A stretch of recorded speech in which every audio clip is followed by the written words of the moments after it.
ভাগ্যবান। এই সরকার এই সময়ে সামাজিক প্রকল্পগুলো যেভাবে পরিচালনা করেছে, সেই পরিচালিত সামাজিক প্রকল্পগুলো আমাদের জীবনে কোনো কাজে লেগেছে কিনা সেইটা আপনাকে ভাবতে হবে। যদি কাজে লাগতো তাহলে কম বয়সী ছেলে মেয়েদের, কম বয়সী মেয়ের বিয়ে হতো না। হাতে শাখা পরে, কপালে সিঁদুর পরে সেই মেয়েটা স্কুলে যাচ্ছে, সেই মেয়েটা কন্যাশ্রীর টাকা আনতে যাচ্ছে। লজ্জা আমাদের, লজ্জা রাজ্যের। যে সমাজটা এগোচ্ছিল, যে রাজ্যটা এগোচ্ছিল, সেই রাজ্যটাকে এভাবে অধঃপতনে নিয়ে চলে গেল। আমি একজন মাকে জিজ্ঞেস করলাম, আপনারা তো ১,৫০০ টাকা করে পান, তাতে আপনার কি কাজে লাগে? আপনার বাচ্চাটাকে নিয়ে স্কুলে যেতে পারে? না বাবা, আমরা তো থাকি না এখানে, কি করে বাচ্চাটাকে স্কুলে নিয়ে যাবো? কোথায় থাকো? বলে কেন, এখানে তো কাজ নেই, চলে গেছি বাইরে। আমরা সবাই বাইরে চলে গেছি, তারা লাগানো ভালো। তাহলে ১,৫০০ টাকা না, ওটা তো মাসে মাসে পেয়ে যাচ্ছে, কি আর করবো? ওই ১,৫০০ টাকা দিয়ে আমার ছেলের পড়াশোনা হবে না, ১,৫০০ টাকা দিয়ে আমার সংসার চলছে না। আর ১,৫০০ টাকা দিয়ে আমার কি হবে? আমার তো কোনো কাজ নেই। আমি তো আগে কাজ পেতাম, ১০০ দিনের কাজ ছিল,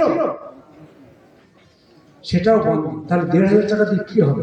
চলে গেল। তাহলে ১,৫০০ টাকায় সংসার চলছে, ১,৫০০ টাকায় তার যে বুদ্ধি ছিল সেটাও সে সমাজে ব্যবহার করতে পারলো না। তাদের প্রকল্প যদি কার্যকরী হতো তাহলে এইটা আমাদেরকে দেখতে হতো না।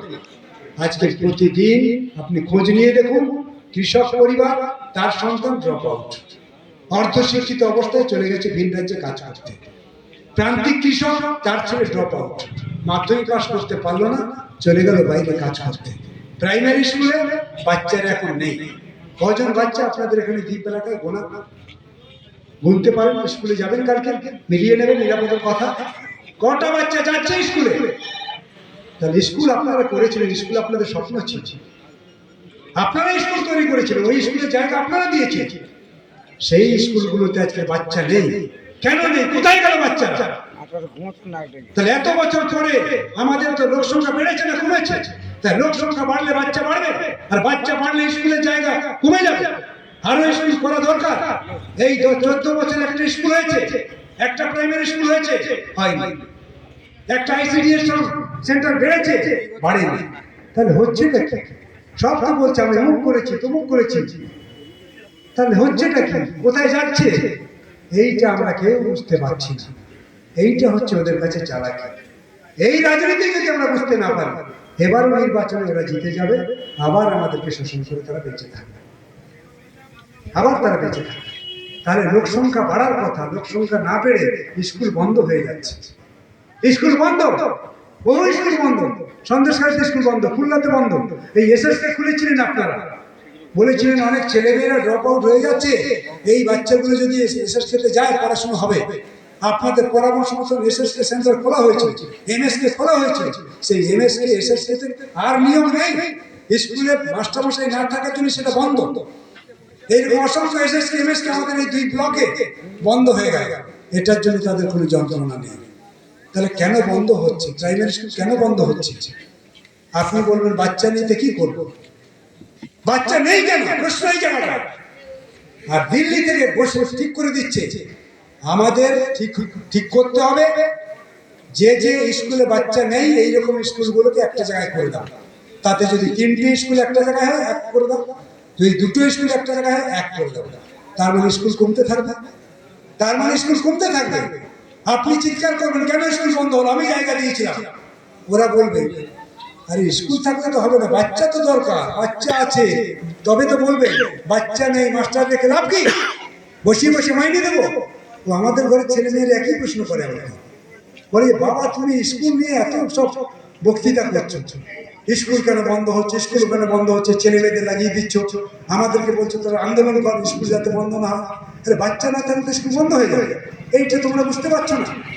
তার মানে আমার ঘরের শিক্ষিত সন্তানটাও সে বুঝতে পারছে না যে স্কুলটা কোন কায়দায় বন্ধ হচ্ছে। আমরা কোথায় যাই? স্কুল বন্ধ করার কৌশলটা কি তাদের? এই এলাকায় যে কাজ ছিল সেই কাজ বন্ধ, পঞ্চায়েতের কাজ বন্ধ, 100 দিনের কাজ বন্ধ। কাজ না থাকলে কি হবে? পেটের দায়ে চলে যাবে সব বাইরে। আর বাইরে চলে গেলে এলাকার স্কুলগুলো শূন্য হয়ে যাবে, আর আমার আইন অনুযায়ী স্কুল বন্ধ হয়ে যাবে। সহজে স্কুল বন্ধ করা যাবে, কেউ চিৎকার করে বলতে পারবে না স্কুল বন্ধ হয়েছে কেন। তাহলে চালাকিটা কোথায়? এই 100 দিনের কাজ বন্ধ হয়ে যাওয়ার পরে অসংখ্য স্কুল বন্ধ হয়ে গেল। 100 দিনের কাজ যাতে চালু করে তার জন্য আমরা আইনে গেলাম, আইন বললো, রায় দিল, কোর্ট রায় দিল, কোর্ট বললো 1 আগস্ট 2025-এর মধ্যে কাজ চালু করতে হবে। মমতা ব্যানার্জি কাজ চালু করতে পারলো না। নরেন্দ্র মোদী গেল সুপ্রিম কোর্টে, সুপ্রিম কোর্ট বললো যে না, এ মামলা নেওয়া যায় না, 100 দিনের কাজ কোনো কারণে বন্ধ করা যায় না, এটা আইনে বলা আছে। 3 মাসের বেশি তুমি কাজ বন্ধ করতে পারবে না। তুমি সুপ্রিম কোর্টে এসেছো, তুমি টাকা দাও, কাজ শুরু করো। কাজ আজও শুরু হলো। তার মানে নরেন্দ্র মোদী টাকা দিল। তার মানে দিল্লিতে যে আসে সেও আইন ভাঙলো, আমাদের রাজ্যে যে আছে সেও আইন ভাঙলো। তার মানে দিদি আর মোদী দুজনে আইন ভাঙছে। কাদের জন্য? গরিবদের জন্য আইন ভাঙছে। গরিবদের স্বাস্থ্য রক্ষা হবে ওটা মানলে সেই জন্য আইন ভেঙে দাও। আইন ততক্ষণ যতক্ষণ সেই আইন ওদের স্বাস্থ্য রক্ষা করে, ততক্ষণ তারা সেই আইনকে মান্যতা দেয়। আর যখন বোঝে যে এই আইন আমার স্বার্থ ক্ষুণ্ণ করছে, তখন সেই আইন ভাঙে। আপনার মিলিয়ে আমাদের রাজ্যে কাজ হলো না, আজও কাজ হলো। তার পরিবর্তে ওরা কি করলো যে না, আইন ভাঙছি ঠিক আছে, ওই কাজটা চালু করতেই হবে আমাদের, এরপরে সুপ্রিম কোর্ট আরো ডাকবে, বিপদ হয়ে যাবে। আর এমন একটা আইন করে গেছে বামেরা, যে আইনে গরিবরা যাচ্ছে কোর্টে, আর আমাদের মতন সুটকোট পরা লোক, কোটিপতি মানুষ, নেতা মন্ত্রী, তাদেরকে জেলে, তাদেরকে কোর্টে হাজির হতে হচ্ছে। এই অপমান কখনো মানা যায় না, এই অপমান মানা যায় না। ওই গরিবদের আইন কেড়ে নাও, ওই গরিবদের আইন ভেঙে দাও। সবচেয়ে ভালো উপায়, ওই প্রকল্পটা যদি আমরা তুলে দিই, তাহলে আর কেউ কিছু বলতে পারবে না। ওই 100 দিনের কাজ তুলে দিয়ে একটা বিজ্ঞাপন দিচ্ছে না এখন, জি রামজি প্রকল্প, দেখবেন আপনারা, জি রামজি প্রকল্প। ওই জি রামজি প্রকল্পে 125 দিন কাজ পাবে। এই প্রকল্প দিল্লির সরকার চালু করবে। আসলে জি রামজি প্রকল্প কখনো 100 দিনের বিকল্প হতে পারে না। জি রামজি হচ্ছে একটা প্রকল্প। আপনার যেমন আগে বিভিন্ন স্কিম ছিল পঞ্চায়েতে, ওই রকম একটা স্কিম, ওখানে টাকা থাকলে কাজ পাবেন, না থাকলে কাজ পাবেন না। ওখানে যদি 125 দিনের কাজের টাকা থাকে, 125 দিন পাবেন, টাকা না আসলে কাজই পাবেন। ওই প্রকল্পে সরকারের কোনো দায়বদ্ধতা নেই।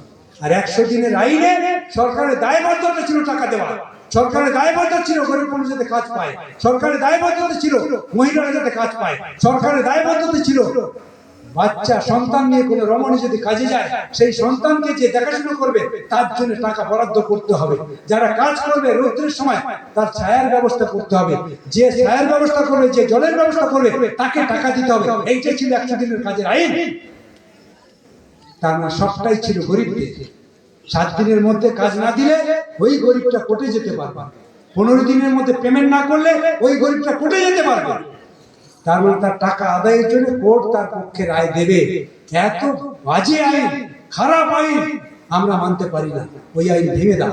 তাই ওই আইন ভেঙে দিয়ে জি রামজি প্রকল্প চালু করার চেষ্টা করেছে। এইটার জন্য মমতা ব্যানার্জি বাধা দিয়েছে, বলেছে মমতা ব্যানার্জি ভোট চাইতে আসবে, তৃণমূল ভোট চাইতে আসবে, জিজ্ঞেস করবে 100 দিনের কাজ কেন বন্ধ হলো। আপনার লোকজন চুরি করেছিল। 100 দিনের কাজটা চালু থাকলে আজকে পরিযায়ী শ্রমিকের সংখ্যা কমে যেত। আজকে আমার আপনার ঘরের ছেলেমেয়েরা আজকে ভিন রাজ্যে যেত না, অর্ধশিক্ষিত অবস্থায় ভিন রাজ্যে যেত না। তারা বাড়িতে বসে কাজ করতো, তার সন্তানকে হাত ধরে প্রাইমারি স্কুলে দিয়ে আসতো, স্কুলগুলো রমরমিয়ে চলতো, বাচ্চা কিলবিল করে স্কুলে যেত। আজকে এই সব অধিকার কেড়ে আজকে বলছে আমাদেরকে ভোট দাও, আমরা তোমাদের জন্য আছি, গরিবদের জন্য আছি, আদিবাসীদের জন্য আছি, মুসলমানদের জন্য আছি। এই সমস্ত কথা আজকে আপনাদের সামনে আসবে। এই পরিষ্কার চিত্রটা জেনে নিন, এটাই জিজ্ঞেস করতে হবে ওদেরকে। আচ্ছা, কেন তুমি 100 দিনের কাজটা উঠে যাচ্ছে, তুমি কেন লড়াই করলে না? কিন্তু দেখেছেন তো সেই লড়াইয়ের একটা নাটক, চিত্রনাট্য তৈরি করলো তারা। ভাইপোকে বসিয়ে দিয়েছিল রাজ্যপালের দরজার সামনে, যে তুমি ওখানে বসে থাকো, যতক্ষণ আমরা টাকা পাচ্ছি ততক্ষণ তুমি উঠবে না। ভাইপো বললার কদিন বসে থাকবো, বেশি আর বসে থাকা যাচ্ছে না, এবার আমাকে তোলো। ঠিক আছে, তুই উঠে আয়। আমি পার্লামেন্টে যাচ্ছি, দিল্লিতে যাব। ওকে তুলে দিয়ে ও দিল্লিতে গেল। দিল্লিতে গিয়ে কি করলো? সুপ্রিম কোর্টে গিয়ে সওয়াল করলো, আর আমাদের রাজ্যের মানুষকে দেখালো, আমাদের রাজ্যের জনগণকে দেখালো যে আমি একমাত্র ব্যক্তি মুখ্যমন্ত্রী যে ওই 100 দিনের কাজের টাকা যাতে আমরা পাই তার জন্য আমি পার্লামেন্টে নিজে সওয়াল করেছি। আর আমাদের রাজ্যের মানুষ দেখে হতভম্ব অবাক হয়ে গেছে। সত্যিই তো এই সময়কালের মধ্যে আর কোনো মুখ্যমন্ত্রী এরকম কাজ করেনি। তাহলে এই মুখ্যমন্ত্রী আমাদের জন্য কত লড়াই করছে। ব্যাস 1 কোটি চালে কিস্তি মাফ। আমরা সবাই বুঝলাম যে তাও তো ঠিক, মুখ্যমন্ত্রী তো একমাত্র লড়েছে। এত বড় লড়াই তো আর কেউ করেনি। ক্ষেত মজুর ইউনিয়ন আছে, এরা লড়ছে, কিন্তু এইরকম লড়াই তো হয়নি। একেবারে পার্লামেন্টের দরজায় গিয়ে লড়েছে, সুপ্রিম কোর্টে গিয়ে সওয়াল করেছে। বিরাট ব্যাপার। মানুষকে ভুল বুঝিয়েছি, মানুষকে ঘুরিয়ে দিয়ে, কিন্তু কাজ আদায় হলো না। কাজ কিন্তু কেউ পেলেন না। বরং জি রামজি প্রকল্প মমতা ব্যানার্জি বলে হ্যাঁ চালু করো, বলে দিলে চালু হয়ে গেল, আমাদের কাজ শেষ।